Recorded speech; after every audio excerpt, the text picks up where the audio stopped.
whenever you walk into this place, there's always stuff lying on tables where it spawns a conversation. So this is one of those times. Hey everybody, welcome to Inside Tabletop. I'm back with Chris from Loads of War Games and Hobbies. What's going on, everyone? And we are here for another round and robust discussion on the world of tabletop gaming. If you haven't seen this before, Chris is a co-owner of Loads of War Games and Hobbies in Oakville, Ontario.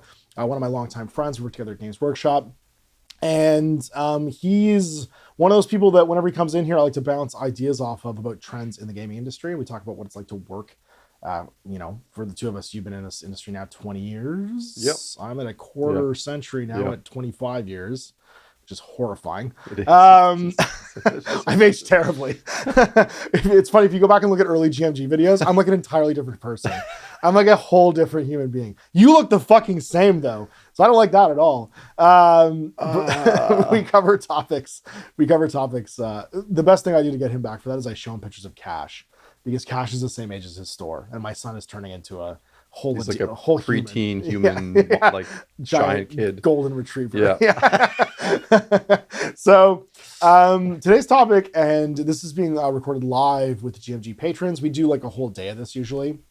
So when you see the later ones, these come out also on a whole new sub channel for GMG, because the algorithm demands it.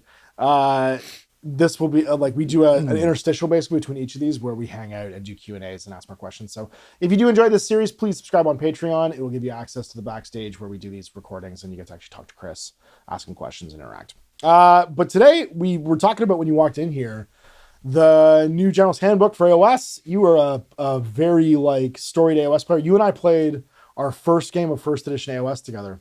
We did. We have those great memories of the first edition, second edition. Mm-hmm. Yeah, and we were really early adopters, I think, and we talked about this in previous episodes where it's you and I both have the ability to let things go. Yeah. I think our superpower is to be able to be I really enjoyed this. Here's this new thing. Okay, I'll give it a chance, and not carry over any of our previous experiences into it, so we can just kind of appreciate it on its own merits. But the General's Handbook is very different this time, and you kind of have to have your feet in both worlds, where you got to look at it as a person selling it. You have to be a person that can explain this to other human beings. Yeah. And you also have to, understand it yourself as a gamer and as a longtime workshop hobbyist. So how did you feel about this one? It's tough, because in there is a game I love. There is, and I still think it's there, and I still think I can get it out of it, but it's hard not to say that it's moving away from what I hoped it would be. And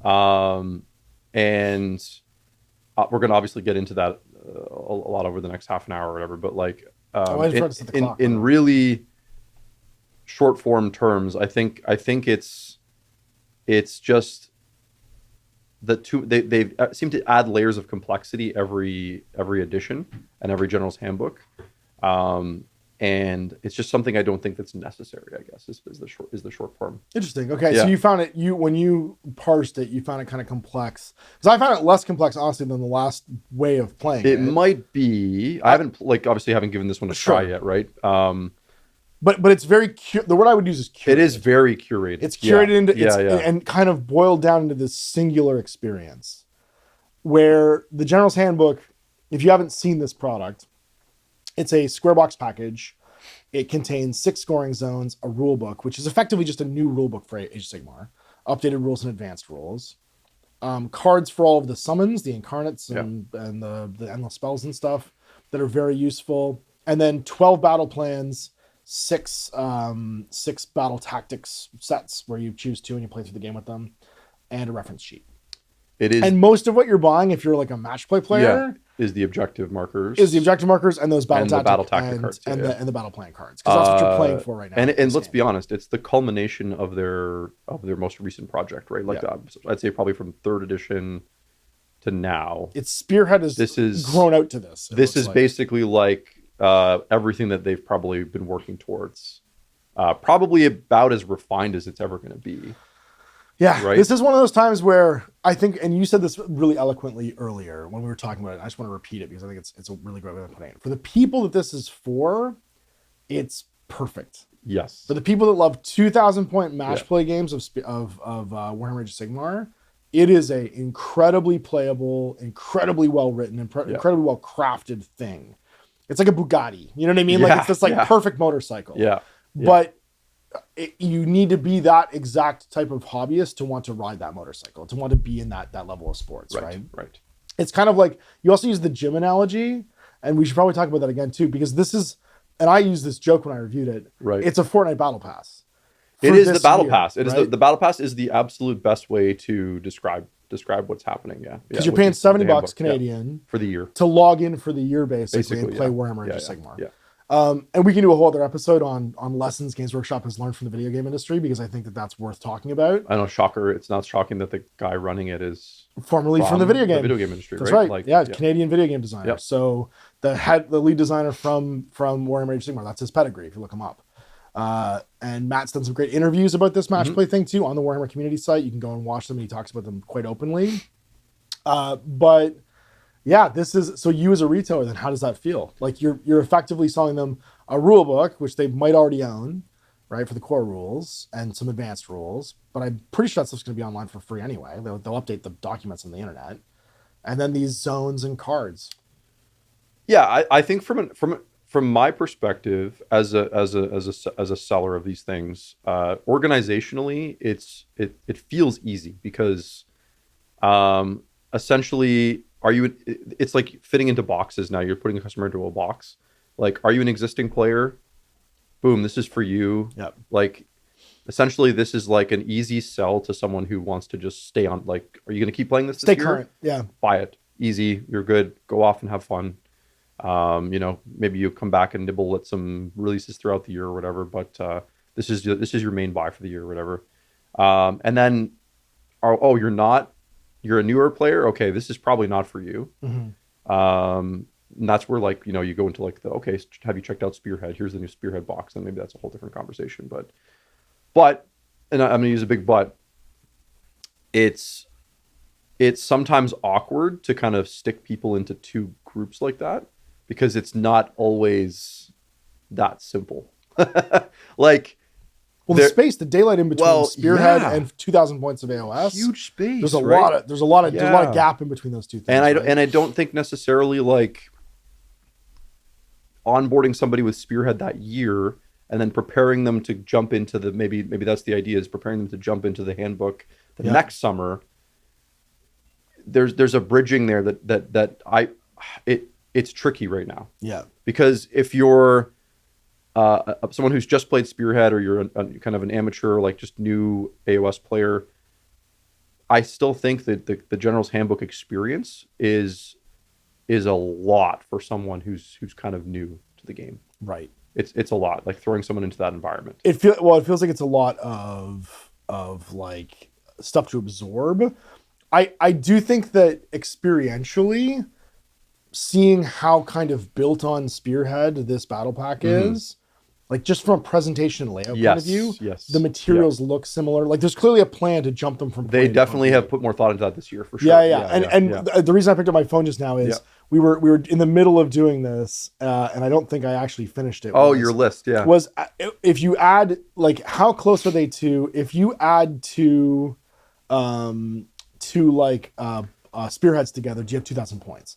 And the one I used as an example was the Ogre Kingdoms one, because there was so much stuff in that box. That's probably the most generous example. And that's the most generous example. Yeah. Do you get close? The answer is you get to 1670 without the hunter.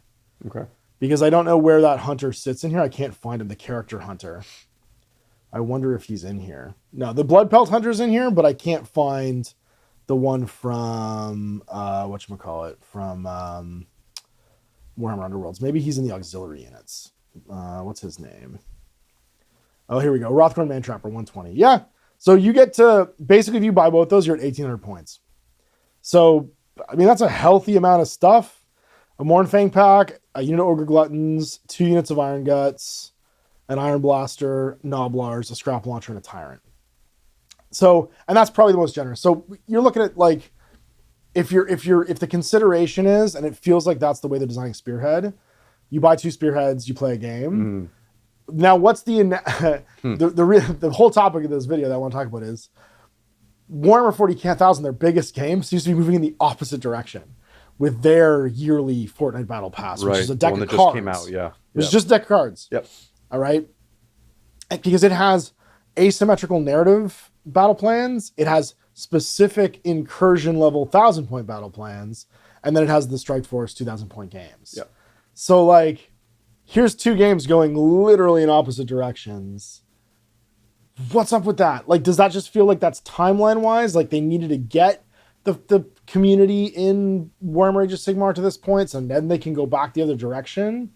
But it does feel like there's a big cognitive dissonance between where these two games are heading at the same time. And not just the publication stuff, but also in the mini releases. Like, they've been doing a phenomenal job in Warhammer 40,000 of giving people a lower shelf. Like, look, it's expensive. Don't get me wrong, but they've been like, you got. I know you got these the last few Chaos releases. Yep. They've been putting out to accompany each spearhead. That's right. A Battle Force box that doesn't mirror a lot of the units and has like different stuff in it.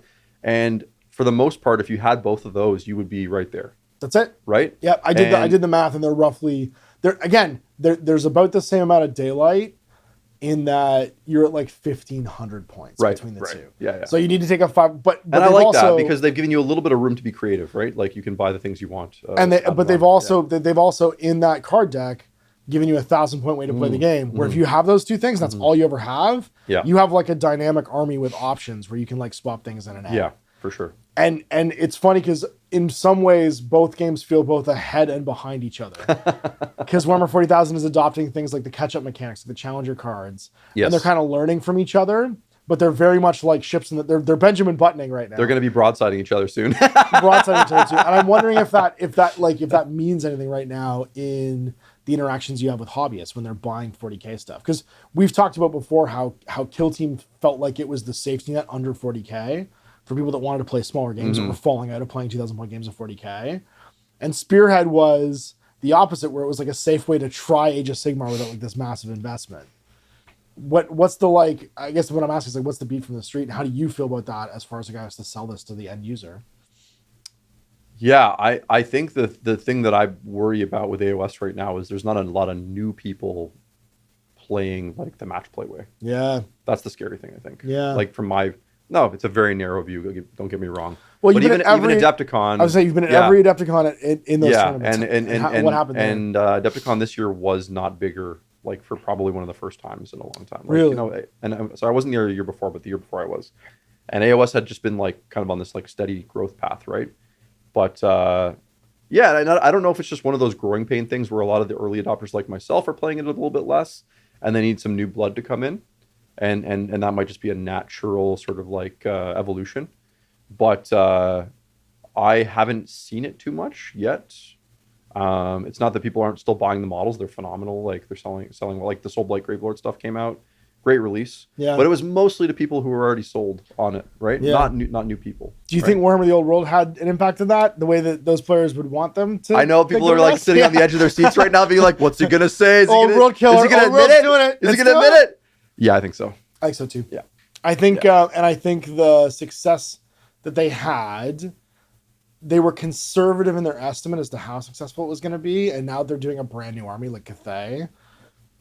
That's where it's like getting legitimized, and there's going to be new releases for this game. But it's a double-edged thing. I think it's great because Old World sells a lot of AoS kits too. Sure does. Yeah. So people are just like, I want to do Chaos Warriors, but I want to use the new ones, and I want to do a Lizardman army using the old the PDF rules or whatever. And so that's a great question. I do think that the Seraphon are going to leave AoS at some point. You think so? No, please no. That's my favorite AoS. Did you hear about my theory about it? No. Listen. They're going to happen. No, they're going to endgame it. They're going to go back in time. they're going to leave the Age of Sigmar and go back in time to try and save the old world, and that's the closed loop. That's the closed loop. Is that the Slan that come back? It's a whole closed loop. The ones that arrive initially at the proto kingdoms of the old world are the same ones that left the Age of Sigmar, and then it's that's kind of whack. Yeah, I would love that. I would love if that was the case, as if the whole thing was just a closed loop. Time is a flat circle. They're gonna the-arrival it. Or the arrival. Oh my gosh, yeah, that's a great movie. Mm-hmm. Not a good movie to watch if you just had kids, though. No. Also, don't play The Last of Us. I did that when I first had my kid. You're just like, I can't stop crying. Just can't stop crying. 3 o'clock in the morning, feeding my baby daughter. What am I doing? Playing through the first level of The Last of Us. Not great. Not great at all. But so I guess my question is then, and here's my like my thought where my brain always goes with things like this. If they've kind of perfected that match play experience, and people will argue with me in the comments, it's not perfected, whatever. If they've really done a good job of making a highly curated experience, because perfected is probably too strong a word, but the thing they're trying to make, this is as kind of boiled down and right to the point as they can make it, where a 2,000 point game of AoS is played specifically out of this box. You have everything you need to play. Oh my gosh, they have pictures of where the circles go. Like, it's crazy. They have the terrain deployment to get there. It. Yeah. All that stuff's there. Yeah. It's very easy to interact with. Then what happens when 5th edition AoS comes out and they just kick the whole thing over again? Because that's what's really interesting to me is they keep gambling on this battle pass format. And if they've done it the best they can possibly do it, how do they reinvent it then? Right. You know what I mean? Like, without it feeling like you're just photocopying the same thing over and over again. Well, we've got one more. So we've got this one, and then we'll have one more next year. Yeah. Before they have that, like, that wind down. Yeah. Into the new edition or whatever. Yeah. So I my bet is that we see probably a little bit of like AoS learning from 40K. The other way around. They need a skirmish game. They need an in-between game. They need something needs to fall in between the two, right? Spearhead is great, but because it's so curated, it doesn't, I think, fill the same niche that Kill Team does, where you can buy a box of something and play a game. It's on a much higher shelf initially, like output wise, than like Kill Team is. So, and they need something where the camera's zoomed in. I think a Kill Team style game that's really successful. They've been really quiet about Warcry. Yeah. Super quiet. I wonder if that just gets exploded and rebranded and turned into something. Or a Quest style game. I mean, right? something like let's say Path to Glory is a weird thing right now because it's way better than Crusade from the point of view of having like character and experience and learning. Like the Path to Glory system is very, very like overlooked, I think. Yeah. As far as being like a really good narrative way of playing Warhammer Age of Sigmar. And what does that mean for their other associated product lines like Warhammer Quest? Although I do think if there was ever a time to bring back Quest 95, it's now with the old world. Because you can actually bring back Quest 95. And Warhammer Community is doing a full playthrough of Quest 95 on their TV channel. Yeah. It's called Questing Nights. They're doing a Warhammer Quest thing with the original product. That's so cool. Yeah. Which is why I'll be posting all 27 original Warhammer Quest games on the Throwback Thursday channel. Nice. Yeah, look at that come forward. Oh no, we're syndicating all of GMG. There's 4,000 videos. I can put videos out on these other channels weekly for like the next 10 years. Take that, YouTube. Yeah, fuck you, we're doing this. I'll just put a new intro into all of it. It'll be fine. Yeah. It'll be totally fine. And the intro is literally just gonna be like, fuck you, algorithm. We're doing this live. I just need 1,000 people to get to go over there and subscribe to them so they can be monetized. Then it won't take. It'll hopefully. We're gonna do a Save the Empire record. You just do a shout out and you'll be good. Yeah, you'll be fine. Hopefully. Yeah. So then, like, I guess that's my last question on this topic is, how do you get people to buy the Battle Pass? Because 40K and AoS are doing this. They're moving in opposite directions. You have more tools in your belt to get people who want to play smaller, more casual games of 40K to do it. Yeah. And on the flip side, you have less. It's more directed towards 2,000 point match play games than ever in AoS. And that conversation is getting easier and harder in like opposite directions. It's funny because like my first instinct, and like I should say it's my first instinct. The more I think about it, the more I'm just like, I just can't care. As a business owner now, just let people come to you. I gotta basically keep selling AoS the way that I think they should be selling, which is like, how do you want, like, you know, just like going to the customer and being like, how do you want to participate in this? Like, what do you want? Absolutely. And I gotta not worry about these like battle pass things that come and go and changing formats and stuff. If that's something they're into, they'll tell me, or they'll show me, and or I'll get that indication. But to be honest, like, maybe for every 10 people that start AoS, this is maybe for like one of them. Like, you know what I mean? Like, I think it's that small. That's that narrow now. Really, right? even for in-store gaming where everyone has to have these cards. Well, I mean, like obviously the people coming in and like participating in the shop, that is already a pre-selected group of people, right? Yeah. Because it's kind of a mandatory purchase. Like if you want to play the game in the air quotes right way of playing it, right? Like you have to have this product. So if it sells out, but I honestly think that's not a crazy, not accurate number. Like I think for every 10 people that buy AoS kits from me, it's probably for one of them. Wow. Yeah, that's really interesting. Mm-hmm. Huh. So if the core rulebook's in there, how many big hardcover core rulebooks in stock now? Oh geez. We're already stocked before. Yeah, we are. I think we already stocked just one. And it's the same one. And I think it might sit the whole edition. Yeah. They tend to, because they even like the 40K one has a little bit more in it. Yeah. Because that's Crusade. The AoS one has nothing. Yeah. No. Yeah. It's pretty. It's cool. It's got the background a cool in book. it, yeah. It's sad, but it's there's. I mean, if they loaded that thing up with hobby content and all sorts of cool other things, maybe some like alternate ways to play, like the old days, like Siege, War, things. Old rulebooks, like the 6th edition fantasy rulebook, like the 3rd edition 40K rulebook where there was like army lists in it. Like we talked about this when we talked about Fire and Jade, where it was a complete game in a book. Yeah, the stats for the models are in there, the rules for the game are in there. Like it's a whole game in a book. That's like a book you would never throw out. No, I think you could take it out and play the whole game out. That's where they've lost a bit, I think, is like forgetting that like there should be something in every one of these books that like makes people not want to get rid of it, right? Yeah. Like they're selling the content in pieces, because they can have more releases more often than selling a really good piece of individual content. Yes, yeah, and I find that really interesting because I would be really curious to see if the industry went back in that direction where the whole game's in a single book, or at least enough of it that you could just play it forever. Right. You know what I mean? Like the way like they're parsing out Spearheads in Spearhead. Would you say that like that the physical books are basically they're almost like sold like digital products, right? Like you treat them like they're already digital. Absolutely, yeah. Well, because they are. Because they are too. The code is in the back to get the digital product. And even the customer's relationship with them now is often that they're like, I just buy this to put on my shelf and unlock the code. And you're like, well, I guess so. Why are we still printing these then? Fortnite Battle Pass, man. I couldn't ask my kid what the Battle Pass 4 Battle Passes ago was. You know what I mean? Like they wouldn't remember. Right. They won't remember. They're excited about the next one. They don't care about the current one. That's kind of this makes me feel old, but like maybe I'm wrong. But like isn't that part like I'm sad about that part of it because like I have so many great memories in my hobby of like specific army books and editions and times, and I just hope that those still happen for people.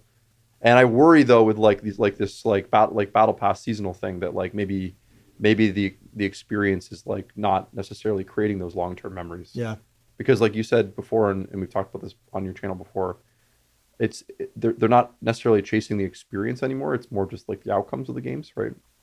Yeah, and the who did what, the heroic last stands, like, and you see the attempts to inject that back into Warhammer 40,000, and it's maybe a little less in the spotlight. Like I think the intent is still there to have like a nice strong theme and to feel like it's in a setting and stuff like that. But like apart from the outwork and the pictures, it like the escort mission, like you could throw the window dressing of the Garand theme for the General's Handbook away and it would be exactly the same. Mechanically the rules would be the same. Right. You have like a hunt the people carrying the special box. You have a getting the other half of the like table and stand there. You have like those missions don't necessarily need to be themed around Garand. It's just go do a thing. Right. Oh, and we came up with a story reason why that's happening in Garand. It doesn't feel particularly like, it's in that season or whatever. Yeah. And because ironically, there's no catch-up mechanic in this one. It doesn't have the same level of you get to, catch up like you do in Spearhead. Oh, it doesn't have, they didn't bring that into the handbook? No. Not in the same way as the Challenger cards, right. Where if you're ahead, there's a way of catching up, right? And definitely not like in Spearhead, where like there are underdog bonuses. Yeah, there is the concept of underdog, right? But like not in the like the twisty way, right? Where like Spearhead had it when you're playing in a setting. Here's this whole separate deck of cards that are the random things that can occur in the setting to show the magical powers that are like nice to you. How hard would that been to include as an option? A twist deck? Yeah. there's a twist deck in the 40k one. I was saying like you could, and just there's add no it in there. twist It could deck be in optional. the AoS one. Yeah, right. Like there's your narrative thing. Like add it in, right? It's a simple add-in, right? I am really surprised there isn't a twist deck. Yeah, there is it's Underdog just a great way to make it a casual game. You just throw that in there. It's like, there's gonna be wacky shit that happens every turn. Yeah. And that's hilarious. And that's it's just really funny. They're moving really in opposite directions. Yeah. And funnily enough, they kept the twist deck in the 40k ones, despite them never getting used. Like they didn't get used for the last like two for Leviathan and Prime Nexus. Like they didn't get used in tournament play. They never the twist deck was always like a for funsy thing. Yeah. But it was the last for funsy thing that kind of stuck around. And there isn't one in AoS. There's underdog bonuses that are all mechanical, like catch-up mechanics, but there isn't like a thematic one that makes us feel like we're living in this like life spring where Nurgle and the Sylvaneth are like who's left fighting for those things though, right? Like that's what I wonder in the I don't know. Yeah, I don't know. And the quest for perfection always leads to sterilization because you can't have new things coming in and infecting. Universality, sterilization, like things you will sterilize out the random gimmicky things because you want there to be a more balanced outcome. Hey, you know what's funny? Like I know we didn't talk. We're going to talk. We only have a couple minutes left for this video, but like it is funny to see like Horus Heresy going in a completely different direction where they're like, we're going to get weird with this game. I'm so fucking excited. Dude, how horny were you when you saw four leadership characteristics? When it was all of a sudden, when it was the Rogue Trader style. Oh, baby. The cynical part of me, we'll talk about this in another video, but the cynical part of me did go, this is just a gimmick. Oh, for sure. Yeah. This is just a gimmick. I hope not, but like. But if it means smaller games of Horus Heresy where you're focused more on characters and stuff like that, because they now have Imperialis for all the big things, then I'm fine with that too. All right, man. Well, thanks for talking about this one with me. This is an interesting to hear you say I've given up and I let the customer tell me what they want from this experience and I just try and pair it up is so interesting to me. Because like I really appreciate the honesty of that answer. I think like there'd be a lot of danger in trying to shove something like this down people's throats. I think, you know what I mean? Like, because well, the internet's doing it for you for free. You don't have to. The internet's always shoving. Well, sure, like, yeah, but like coming into your hobby shop and like and now the guy is also telling you this is the way to play or whatever. But there will be customers that do that for you. There will be customers that's what I mean. Like on your gaming night, there's always going to be the guy who wins the highest proportion of his games, telling everybody this is how you play. Sure. Like that's just inevitable. Like everybody's got that in their local game store. It's the guy who's good at the game who wins the tournaments, and he's just like, no, this is what you do. This is the game. This is how it's played. Yeah. Like why are you bothering playing a 1,000-point game? Play this. Get this. What? And they're the worst because when you run a retail shop, they're the guys that are actively keeping you from fucking selling things. That's usually, right. Don't buy that. It's garbage. It's trash. And you're like that whole faction. Hang on a second. I have a wall of whatever you just said. I need you to shut up right now and get out of my store. Like I got shot pretty quickly. Yeah, by you. By right. you. But it's funny because that is the thing that you're kind of constantly fighting against. But now you're kind of fighting against it from the company itself. Yeah. Where you have this like bespoke way of playing, and if something is or isn't in that meta, then you're not gonna sell. Yeah, it's just about I think it's just about as anyone who has a business like this, it's just taking the long view and doing what's right for your customers and making sure that they're getting taken care of. Yeah. Like AoS still an awesome game, lots of great minis, great hobby. I think this General's Handbook is the best. It's super cool. It's one of the best pieces of game design I've seen. Yeah, like it's very intentional. It's designed super well. It's both of our feet always sit on both sides of, wow, they did a really good job doing this for this slice of the pie chart. You know what I mean? But it's only for this slice of the pie chart. And how do we represent those other slices of those people? Because without it, they're all spending money. You know what I mean? And when something's specifically so made for one section of the Venn diagram, what's the impact of that on the rest of them? Yeah, and that's a good way to sum it up. Is essentially the people that are going to want this are going to buy it. And they're going to love it. I'm not worried about them. No, for sure. I got to look out for the other people. Make sure that those people still feel like they have a place. Have a place to play, exactly. and are getting told that they're doing it wrong if they're doing it a different way. Because that is the thing that I think 40K kind of like screeched the brakes on, and the slow boat is slowly turning back in the other direction of like, now you can play with your war dollies however you want. Your war dollies can be all kinds of things. They don't need to be this one kind of thing. Yeah. And standing around behind these like L corner pieces of terrain is not the only way of playing this game. It may have had something to do with the bajillion people that joined in after Space Marine 2 came out that just like, woo, sport 40K or whatever. They're not like match play thinking. They're just like, just buying kits. Rad. Buying this them, is cool. buying them for miniatures. Yeah. Yeah. So I guess we'll see. All right, well, thanks for watching, everybody, and we'll see you for another Inside Tabletop next week, where we talk about, well, you'll find out. Bye.